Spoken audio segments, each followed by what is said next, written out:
welcome to Spirit Time, brought to you by Heavenly Spirits. I'm Daniel Cooney. And I'm Christine Cooney. This is the third installment in our series of training videos designed to be shared with our American distribution partners and anyone else who's interested in learning about quality French spirits. During this episode, we'll be talking about the exciting world of Armagnac brandy. Let's take a look at the map. Yes, the Armagnac region is part of a larger area called Gascony, and that fits into the triangle here between Bordeaux, Toulouse, and Bayonne, right in there in the southwest. Some of you might know that Heavenly Spirits is the largest importer of Armagnac in the U.S., accounting for more than 35% of the market share in volume. And 30% of market share in value too. Yes. As you can imagine, we have visited our producer partners in Armagnac region many times over the past 30 years. And of course, there are lots of reasons we've enjoyed those trips. Indeed, Gascony is a very bucolic, green, hilly, and idyllic region. When you travel to Gascony, it feels like you're stepping back in time. Everything is calm, slow, and peaceful. The people in Armagnac take the time to live, to eat, to drink, to rest, and to enjoy life. Life comes first most times, and business comes after. Perhaps it's not a coincidence that studies show Gascony is the region in France where people live the longest and where there are the least incidences of heart disease. And of course, they credit Armagnac for that. Of course, bien sûr. But there might be more to it. Gascony is a land of passion and traditions. It is famous for its bullfighting, it is famous for its gastronomy and its world-renowned chefs, famous for its ducks and foie gras. And here is a fun fact for you. There are 4 million ducks in Gascony and only 800,000 inhabitants. That's a lot of ducks. Yeah. Gascony is also famous for its fruity white wine. And its delicious, deeply tannic red wine. True. And of course, it is also famous for Armagnac. Okay, so here's the part of the video where we talk about Armagnac's long and rich history, mixed in with what we believe are some interesting facts. For example, did you know that Armagnac has been around for over 700 years? Well, you knew that. It is, in fact, the oldest distilled spirit in France and probably in Europe. And just to keep this in perspective, here is something to think about. 700 years ago, the United States of America was only a toothhole in the eye of Christopher Columbus's ancestors. 700 years ago, cognac did not exist. 700 years ago, Scotch did not exist. So, Christine, during our travels, we've often had people ask about the origins of the name Armagnac. Where did it come from? Can you explain? Well, the legend has it that when conquering the Gascony region, the Roman Emperor Clovis gave one of his top soldiers a big piece of land for his bravery on the battlefield. The name of this soldier was actually Herman, which later on was Latinized to Arminius and later become Armagnac. That's interesting. And it reminds me of another question we often get. Why do so many French towns end in "ac", the "ac" sound? You know, Armagnac, Cognac, Archiac, Jonzac, etc. Can you tell us? Well, from what I understand, the "ac" at the end of a town's name actually stands for the estate of. The estate of. That explains it. So, what you're telling me is Armagnac was originally the estate of a guy named Herman? That's correct. Just like the 60s rock band. Herman's Herman. Yes. Yeah, right. I don't think anybody that's born before the 80s would get that reference. All right. Now let's talk about the origin of the drink itself and how Armagnac, the spirit, first came to be. Armagnac is born from the convergence of 3 factors: the vine, the alembic, and the barrels. Right. Number 1, the vines. The Romans brought the vines to France in the 3rd century. The Emperor Probus conquered the Gascony region from the Visigoths, who were essentially Germans, and allowed the vines to be replanted after the Visigoths had actually forbidden them. And then number 2, there's the alembic. Arab scholars invented the alembic for distilling wine, though distillation was first seen in Egypt around the 3rd century and later in the Orient in the 6th century. but at that point it was only used to distill perfume. Some of these Arabic alchemists were attending the University of Montpellier in France, on the Mediterranean coast in the 13th century, and they were the ones who first brought the technology of the alembic to France. In fact, the word alembic is an Arabic word, and so is alcohol. True. And number 3, the casks. Since the Gaullist Celt introduced wooden casks back in the 1st century to store and transport various commodities, it became the perfect container to store Armagnac spirits as well.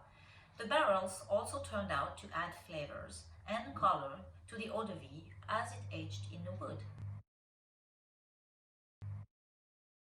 Continuing with the history. Before the 15th century, Armagnac eau de vie was made mostly for medicinal purpose. The Prior of Eaux, Vital Dufour, described its use in his manuscript from 1310, and I quote, "This water enlivens the spirit. Partaken in moderation, it recalls the past to memory, renders men joyous, preserves youth, and retards senility." Some of the many ailments this eau de vie was known to medicate include hepatitis, gout, ulcer, and open wounds. After the 15th century, Armagnac was used for more than just healthcare, as you described it. It was being sold in the local markets and consumed moderately, we presume, for pleasure. During the 17th century, sales of Armagnac were boosted by Dutch merchants who found creative ways of traveling to Gascony via the Garonne River. Accessing Gascony was difficult, but the Dutch were masters of the sea and great alcohol merchants, and had been coming to the port of La Rochelle, my hometown, right here, to actually right through the Atlantic coast to buy the famous salt from our region. One of my favorite aspects of the Armagnac story is this American connection. During the American War of Independence, back in the 1770s, the early American colonists boycotted the importation of cognac and whiskey because it was the preferred spirit of their English adversaries. Dan, is that really a historic photo there? Well, the art department may have taken a few liberties, but no, but it's close, it's close. It was something like that, That's funny. This situation was America's first introduction to Armagnac, and it provided a significant boost in sales for the Armagnac producers of the time. Finally, in 1818, after some back and forth between 2 or 3 different styles of steels, a more dependable steel was decided upon, which is the continuous steel that Armagnac distillers use today. We will talk more about that later. Sure. Early in the 19th century, major work was achieved on the region of the Gironde, the Midou and the Baise rivers in the region, so that shipments of Armagnac could finally travel by boats to the port of Bordeaux, where it was exported to various countries. Let's not forget, by then, the port of Bordeaux had already become a major trading place for wines and cognac. Right. Moving ahead to 1909, the delimited production area for Armagnac was officially made official, which was kind of a big deal back then.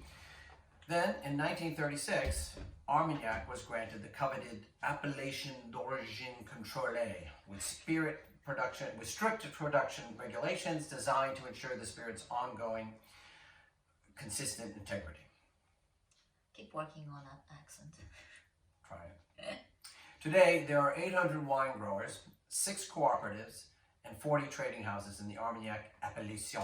How's that sound? That's better. Now let's turn our attention to the process of making Armagnac. There are 3 delimited areas in Armagnac. In the west, we have the Bas Armagnac.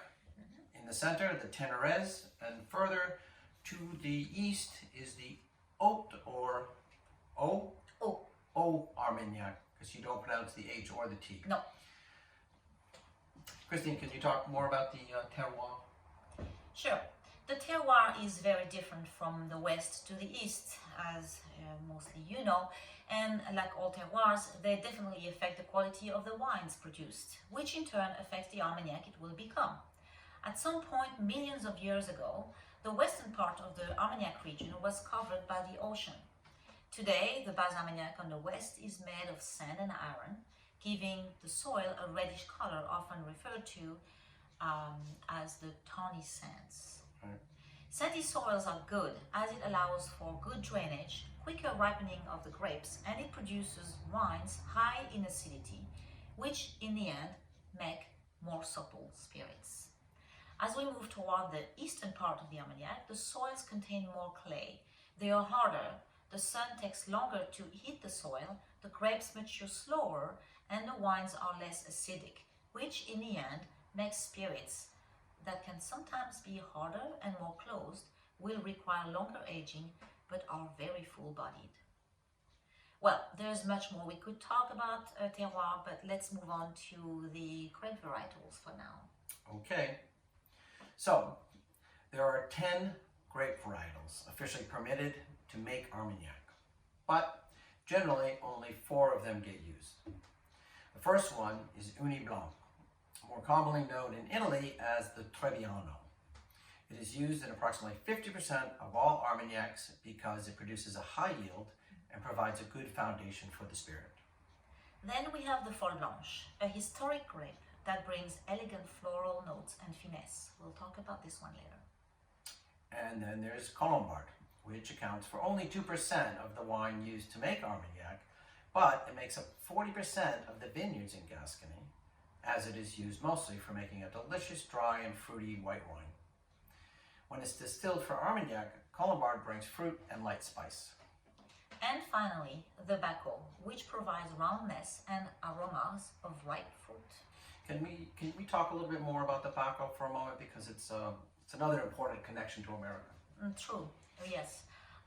So back in 1875, the Armagnac vineyard was mostly planted with Folle Blanche, a grape that was particularly prone to disease.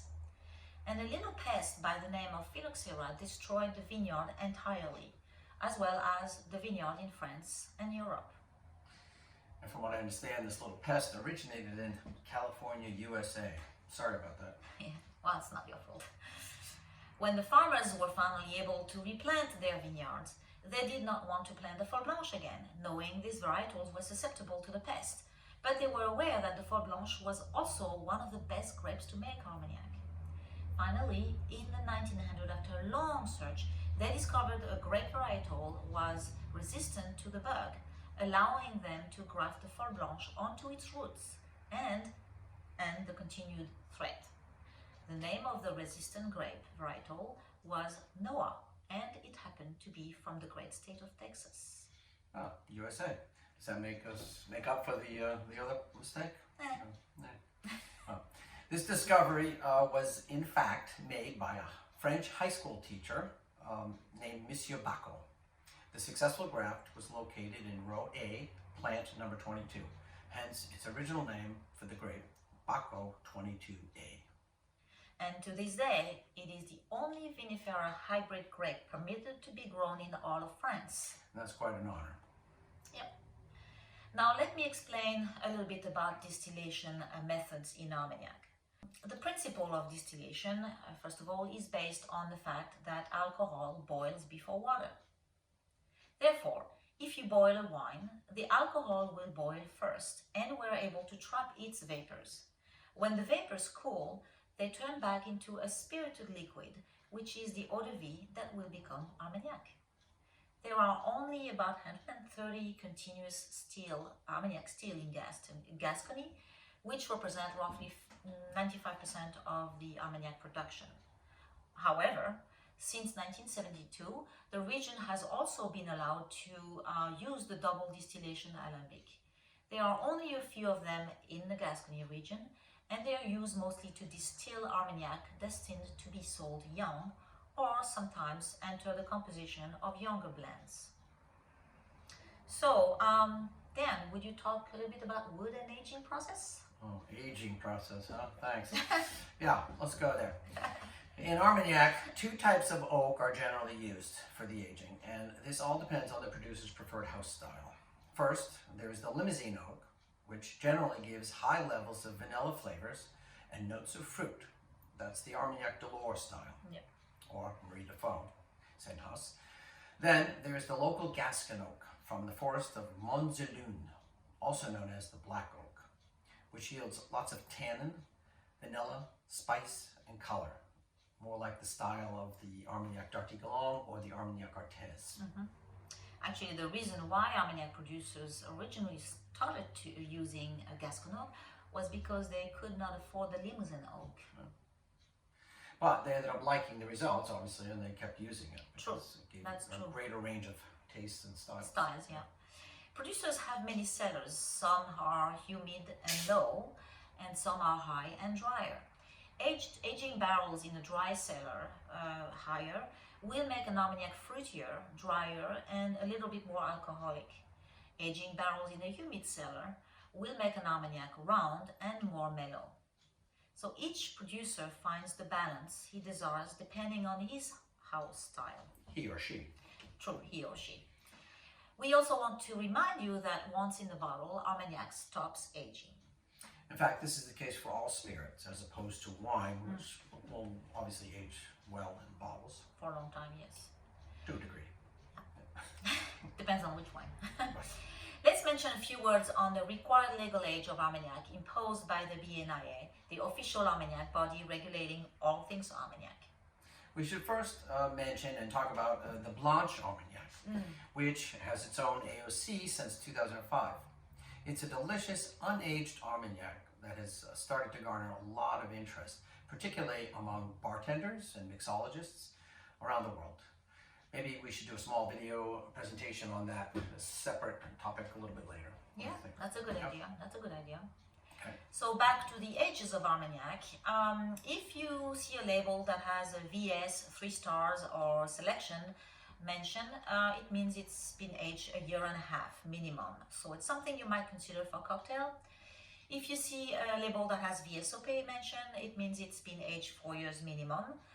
Napoleon means it's been aged 6 years minimum. XO and Ordage means it's been aged 10 years minimum. And vintages, they always need to be at least 10 years to have the to be authorized to carry the vintage year on their label. After a certain amount of time, 40 to 50 years, the brandy is generally transferred into a glass bonbon or demijohn, or put in an older barrel that has nothing to give and is just there to serve as a container. Of course, Armagnac is famous for its vintages, which consist of aged Armagnac from a single year and sometimes even a single barrel. In fact, they were doing the cask strength single cask thing long before the whiskey guys made it cool. That's true. Armagnac invented the cask strength thing. These vintages have always made memorable gifts for birthdays and anniversary. In summary, each Armagnac house has its own specific style, and that's what makes it so gosh darn interesting, am I right? Yes, absolutely, I agree. And partly because there are no industrial-sized producers in Armagnac, you have a great variety of styles and tastes to choose from. Each of the Armagnac brands we represent at Heavenly Spirits has their own unique characteristic and style, and we have a few here in our own bar. And let me add this. Armagnac is a farm-to-bottle production. Armagnac is the original French spirit, Yes, it is. and it continues to position itself as the next big thing. Well, I think we did a great job of introducing, the basics of Armagnac brandy. All right? What do you think? I'm hoping so. Okay. Well, in our next installation of Spirit Time, we'll introduce you to some of the Armagnac producer partners that we have, and we'll share with you some of the things that make each of them and their Armagnacs so unique. Until then, be well, Be well drink well. and drink well. Thanks for watching.